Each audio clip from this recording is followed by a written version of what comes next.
National Weather Service in the Twin Cities has issued a severe thunderstorm warning for northeastern Lee Seward County, southeastern Scott County, northern Rice County, until 4:45 p.m. At 4:09 p.m., a severe thunderstorm was located over Montgomery, or 17 miles northwest of Faribault, moving northeast at 45 miles per hour. Expected hazards include 60-mile-per-hour wind gusts and quarter-size hail. This is a radar-indicated threat. The following impacts are expected. Hail damage to vehicles is expected. Expect wind damage to roofs, siding, and trees. This severe thunderstorm will be near Lansdale around 4:20 p.m.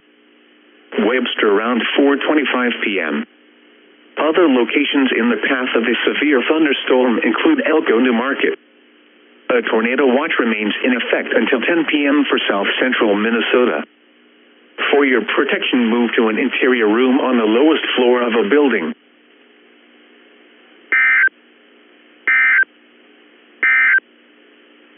The current time is 4:11 p.m. Central Daylight Time.